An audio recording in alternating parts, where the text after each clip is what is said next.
नमस्कार। सबसे बड़ा सवाल देख रहे हैं आप, मैं हूं आपके साथ पूजा। करोड़ों लोगों की आस्था के प्रतीक प्रभु श्री राम के मंदिर के उद्घाटन की तारीख सामने आ रही है। मंदिर निर्माण का कार्य तेजी से आगे बढ़ रहा है और उद्घाटन की भव्य तैयारी भी की जा रही है। 22 जनवरी 2024 को अयोध्या में होने वाले राम मंदिर में प्राण प्रतिष्ठा के खास मौके पर कार्यक्रम के उद्घाटन के लिए प्रधानमंत्री नरेंद्र मोदी को इन्विटेशन दिया गया है। श्री राम जन्मभूमि तीर्थ क्षेत्र ट्रस्ट के पदाधिकारियों ने प्रधानमंत्री मोदी से नई दिल्ली में उनके आवास पर भेंट कर उन्हें प्राण प्रतिष्ठा के लिए औपचारिक रूप से आमंत्रित किया, जिसको लेकर पीएम मोदी ने कहा कि मैं धन्य महसूस कर रहा हूं।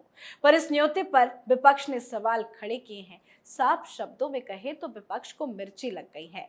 तो राम मंदिर के उद्घाटन पर विपक्ष की गंदी राजनीति पे ही आज चर्चा करेंगे।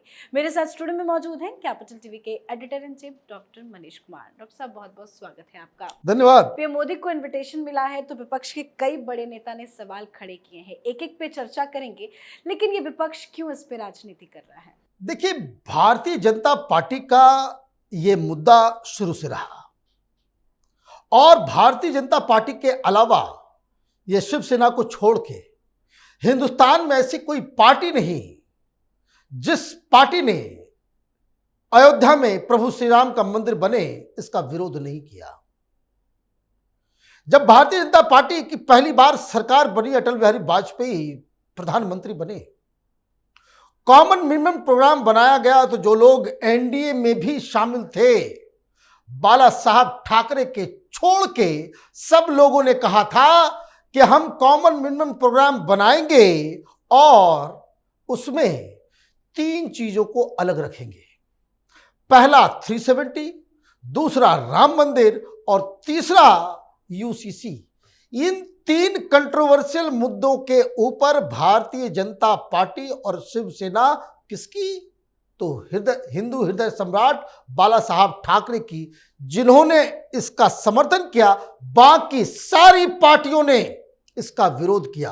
अब जब सब कुछ सज गया है, अब जब प्राण प्रतिष्ठा होने वाला है, अयोध्या में प्रभु श्री राम के जन्म स्थान पे भव्य मंदिर बन के तैयार हो गया है, ये तमाशा कर रहे हैं।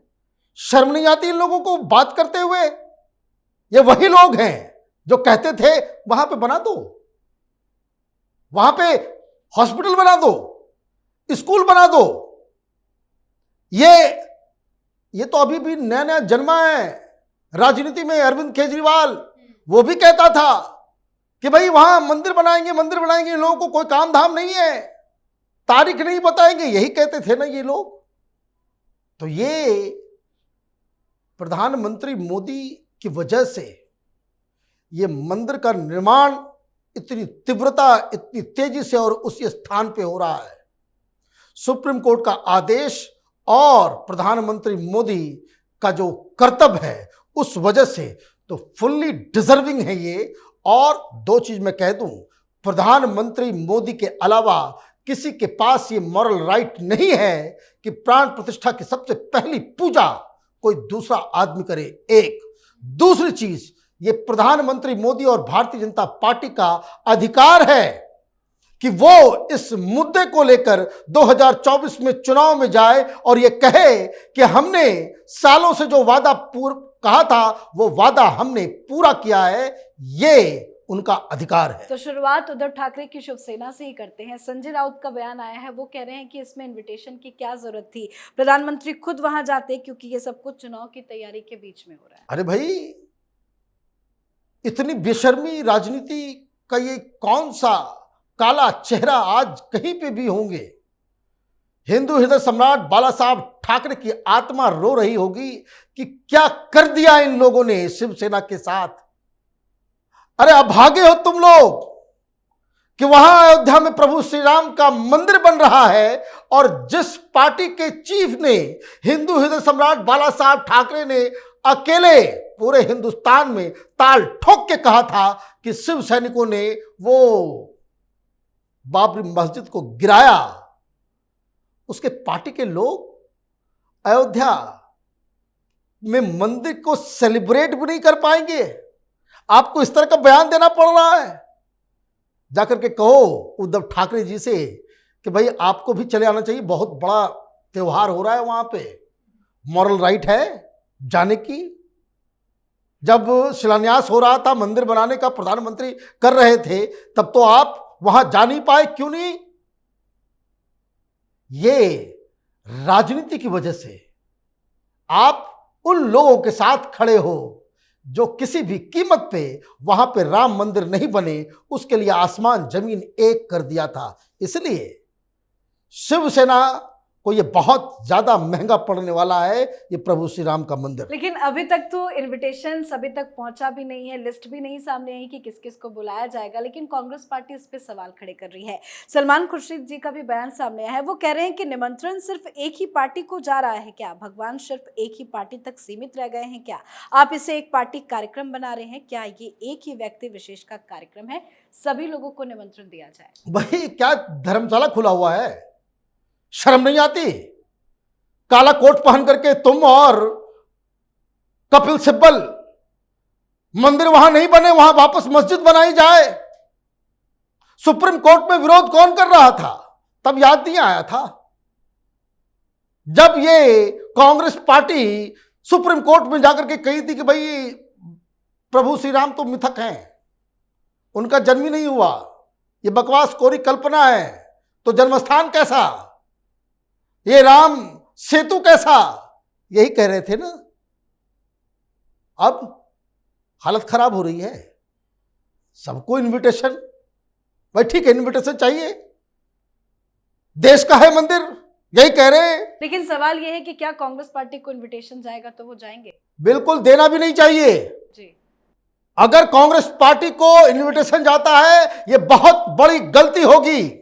कांग्रेस पार्टी वो पार्टी है जिसने ये कसम खाई थी कि जिस जगह पे बाबरी मस्जिद है वापस हम बाबरी मस्जिद वहां पे बनाएंगे। ये तमाशा चल रहा है, पब्लिक को आपने बेवकूफ समझ लिया है। अगर ये सरकार ये काम करती है तो इसका विरोध होना चाहिए जनता के द्वारा। ये लोग बात करेंगे कार सेवकों के ऊपर गोलियां चलाने वाले के दिन, ये लोग सेलिब्रेशन करते हैं, सेलिब्रेट करते हैं कि हिंदुओं को मारा गया, कार सेवकों को मारा गया, और अभी ये इन्विटेशन खोज रहे हैं। भाई पूरे देश ने, सब लोगों ने, यहां पे हमारे स्टूडियो में तो सारे लोगों ने इस मंदिर में चंदा दिया। सोनिया गांधी दिखाए कितना पैसा दिए, राहुल गांधी दिखाए कितना पैसा दिया है। आप हर चीज को, भाई दुनिया जहान में ये ड्रेस के ऊपर जनेऊधारी बन करके ये जहां जहां चुनाव होता है मंदिर जाते हैं। अयोध्या कभी गए? क्यों नहीं गए? मुसलमान नाराज हो जाएगा। तो ये राजनीति के चश्मे से देखने की आवश्यकता नहीं है। जी, कमलनाथ कह रहे हैं कि क्या ये मंदिर सिर्फ बीजेपी का मंदिर है? बिल्कुल बीजेपी का ही है, यही समझ लीजिए आप, क्योंकि यही अकेली पार्टी है जो लड़ी है। ये इसी लैंग्वेज में बात करने की आवश्यकता है। ये लोग अभी अचानक से चुनावी हिंदू बने। दिग्विजय सिंह किस मुंह से वो कांग्रेस पार्टी उसको स्टार प्रचारक बना करके घुमा रही है, मध्य प्रदेश के अंदर वोट मांग रही है। जो व्यक्ति वहां पे बाबरी मस्जिद फिर से बनाने की बात करता हो, उस व्यक्ति की पार्टी, आप देखिए बात बहुत ही सिंपल है जी। सिर्फ अयोध्या में कार्यक्रम नहीं है, पूरे देश भर में कार्यक्रम है। और ऐसा कार्यक्रम पूरा देश जो है 22 जनवरी के 10 दिन पहले और 1 महीने बाद तक श्री राम जय जय राम में गूंजता नजर आएगा। इनकी यही दिक्कत है। ये विरोध भी कर रहे थे चुनाव की दृष्टि से, अभी ये सवाल भी उठा रहे हैं चुनाव की दृष्टि से। राम से इनको प्रेम नहीं है, इनका प्रेम और इनका जो पूरा सब कुछ जो है वो मुस्लिम वोट बैंक में टिका हुआ है। अभी एक all India Muslim personal law board से आ जाएगा फतवा कि जो लोग इस राम मंदिर के कार्यक्रम में शामिल होंगे या अच्छी अच्छी बातें उसके लिए करेंगे, उसका हम विरोध करेंगे। ये सारे लोग बिल में घुस जाएंगे, राहुल गांधी भाग जाएंगे लंदन अपने दोस्तों के साथ।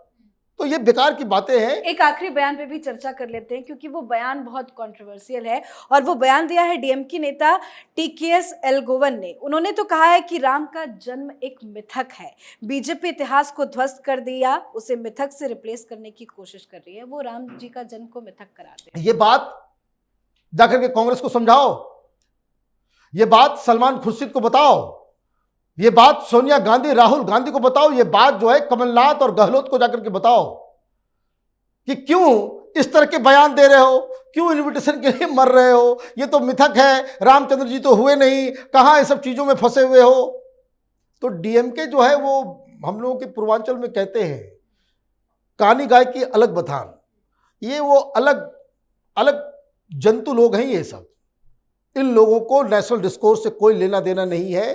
ये लोग एक द्वीप में जीते हैं। इनकी जो विचारधारा, इनकी जो सोच वो इस तरीके की है कि ये इनको मजबूर करता है कि हिंदू धर्म के खिलाफ, हिंदू धर्म प्रतीकों के खिलाफ वो बयान दें। तो खैर इनका जो है वो, इनको बायगॉन बायगॉन उनको छोड़ देना चाहिए।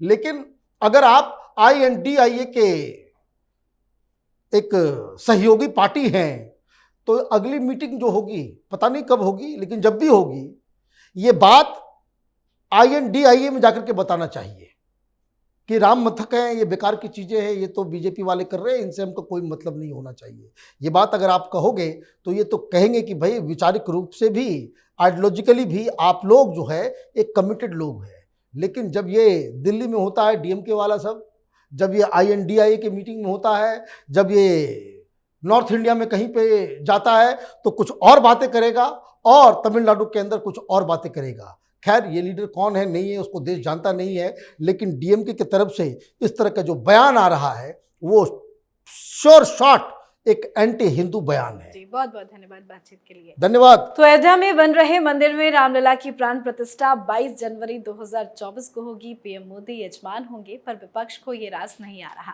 विपक्ष ने सवाल किया कि क्या ये लोकसभा चुनाव से ठीक पहले एक पार्टी कार्यक्रम बन जाएगा, तो वहीं कांग्रेस पार्टी पूछ रही है कि क्या सिर्फ एक ही पार्टी को निमंत्रण भेजा जा रहा है। राम मंदिर क्या भाजपा का मंदिर है? इस तरह के कई बयान सामने आ रहे हैं, पर ये तो अभी शुरुआत है, अभी राजनीति काफी होगी। इस पे आप अपनी राय कॉमेंट कर लिखें। देखते रहिए कैपिटल TV। नमस्कार।